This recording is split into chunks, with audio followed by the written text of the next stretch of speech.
सबसे पहले यह बताना बहुत ही ज़रूरी है कि ओम हरि अल्लाह वाहिगुरु राम सबका दाता है।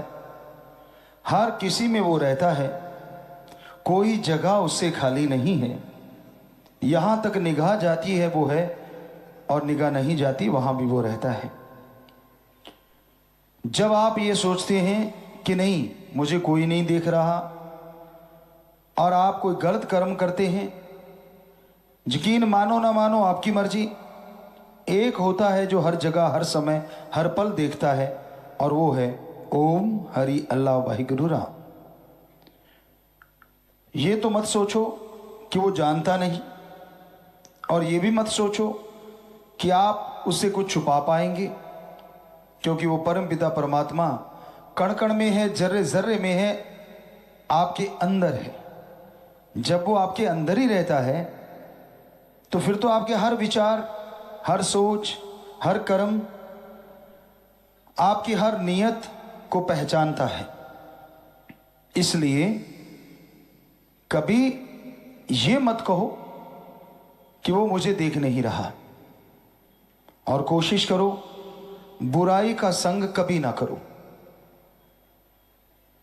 कोई निंदा करता है, चुगली करता है, किसी को गालियां देता है, किसी को बुरा बोलता है, तो आप कन्नी कतरा जाओ। हमारा रास्ता प्यार मोहब्बत का, बेगर्ज मोहब्बत करो, बेगर्ज प्यार करो, ये रास्ता है। इसलिए कौन क्या कहता है, क्या लेना, हमने क्या करना है, ये ध्यान देना जरूरी है। तो हमारा यही कर्तव्य, यही फर्ज बनता है कि हम ओम हरि अल्लाह वाहिगुरु राम का नाम जपते रहें और उसकी बनाई सृष्टि की सेवा में जितना संभव हो तन मन धन से सहयोग करते रहें। आदमी का दिमाग विचारों का भंडार है,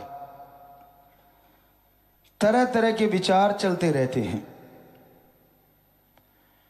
विचार शून्य दिमाग सिर्फ उनका होता है जिनके कोई प्रेशर पड़ जाए, या यूं कह रहे थे कि दिमाग से पैदल हो जाए, दूसरे शब्दों में दिमागी बीमारी हो जाए।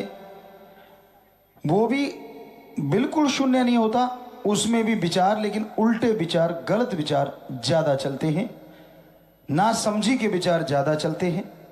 तो विचार शून्य नहीं होता। क्या ऐसा पॉसिबल है कि माइंड विचार शून्य हो जाए,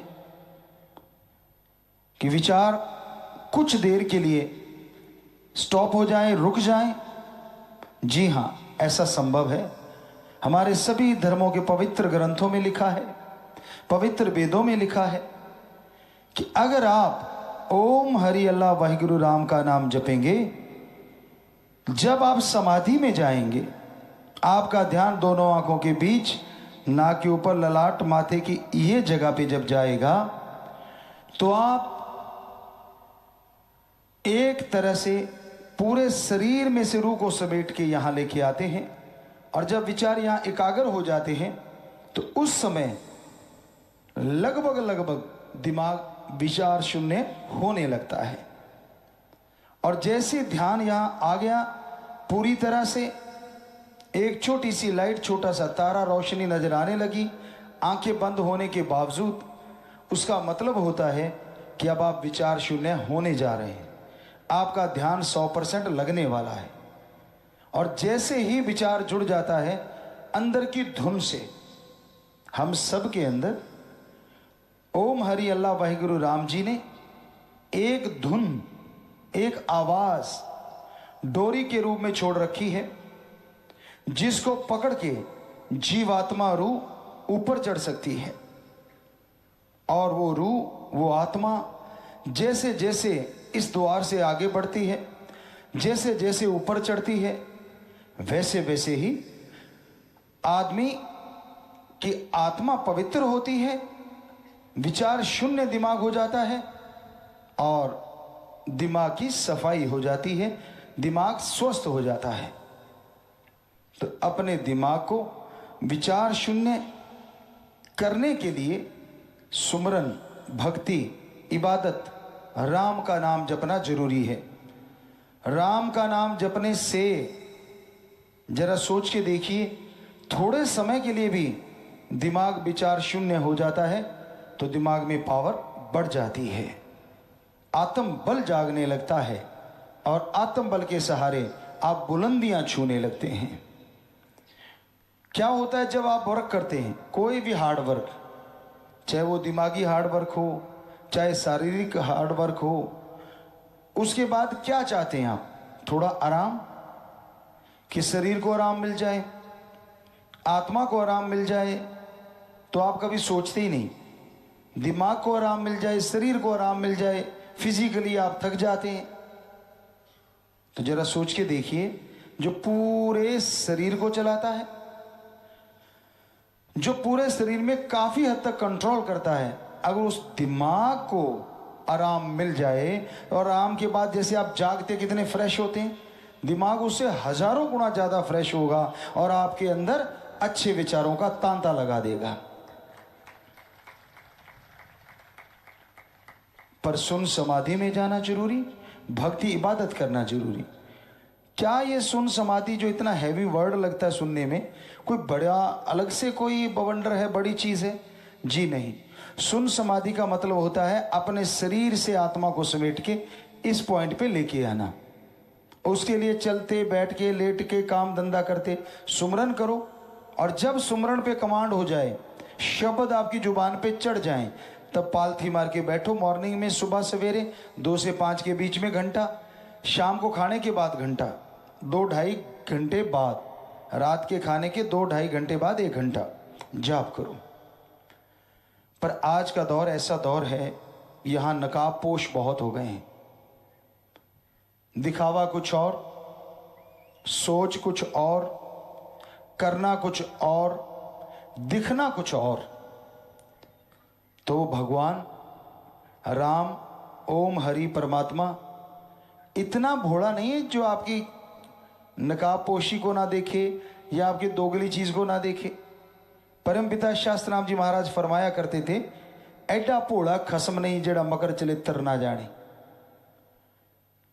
कि वो भगवान, वो राम, वो सतगुरु मौला ईश्वर इतना नादान नहीं है कि वो आपके मकर चरित्र को ना पहचान पाए कि आप दिखने में क्या हैं और असलियत में क्या है।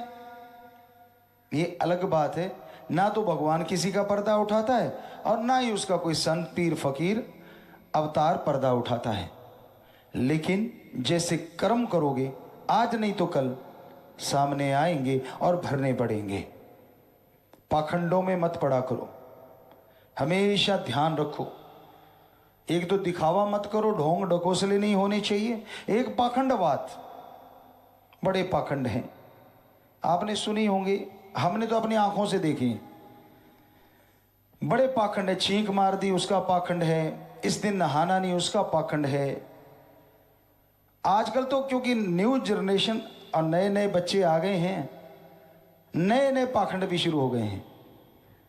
इसको काले कुत्ते को, पीले कुत्ते को, सफेद कुत्ते को खाना खिलाना, बिल्ली को खाना खिलाना, ऊंट को, पता नहीं किस किस को।